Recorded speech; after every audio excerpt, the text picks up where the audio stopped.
All right, so the title of this video is the PS5 Pro actually selling? Now, today in 2026, this PlayStation is the most expensive PlayStation console we've seen in years. I remember when the PlayStation 2 cost only $200 to get brand new.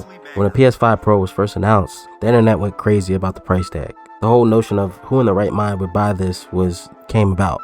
Now, recently, the narrative has kind of shifted towards this is insane because the price moved up to $900 in the US. We went from asking who is going to buy this to why is this the #1 best-selling console today. So the question is the PlayStation 5 Pro actually selling, or is it just a massive overpriced flex by Sony? Now, PlayStation 5 is a must for PlayStation players, being as though, you get that 4K, you get a higher end console, and you kind of need it nowadays compared to a PlayStation 4. But what Sony did was they pretty much capped their player base at a certain percent of PS5 compared to PlayStation Pro. Some games you can run at a high fidelity, some games you can't. The PS5 Pro makes it so it is so high end that you kind of need it for certain games on PlayStation, if that makes sense. Up through 2025, the PlayStation 5 Pro is doing exactly what Sony designed it to do: cater to a specific hardcore niche. In the US market, the PlayStation 5 Pro accounted for roughly 13% of all PS5 consoles sold last year.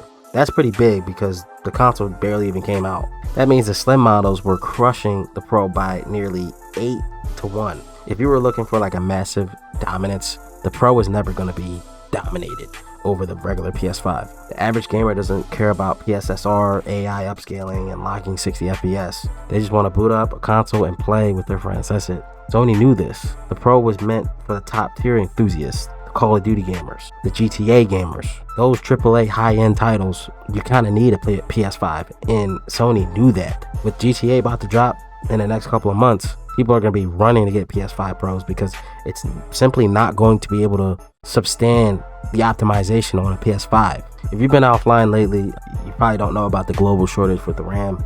This forced, obviously, Sony to raise their prices, of course, but a $900 jump is kind of crazy. Gamers obviously reacted kind of crazy about this because who spends $900 on a console? That's pretty much PC pricing right there. Right when that price jumped up, it was only right for people to go and grab the PS5 Pro, because if you didn't, you're pretty much not going to be prepared for when GTA drops. We saw over 20,000 units purchased on Amazon alone in 1 month. Obviously, there's one elephant in the room that is pretty much driving these PS5 sales up, and that's PS5 Pro sales up, and that's GTA 6, the prime example of everything. This game is only going to be out on console. It's not going to be out on PC, so it's not like you could just buy a PC and say, oh, I'll buy it on PC. You can't. You got to buy it on console. People want to be heavily optimized to be able to be prepared for this game, so that's why people are running and getting the PS5 Pro. It's kind of crazy.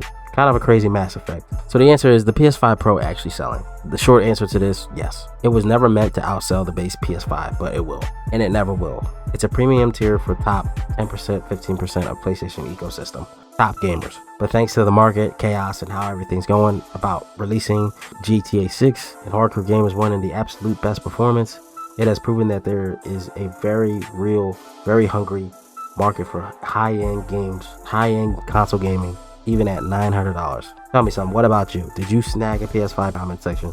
Or are you sticking to the base PS5 or GTA 6? Please let me know in the comment section. Subscribe, hit that like button. I'll see you in the next video. Thanks for watching.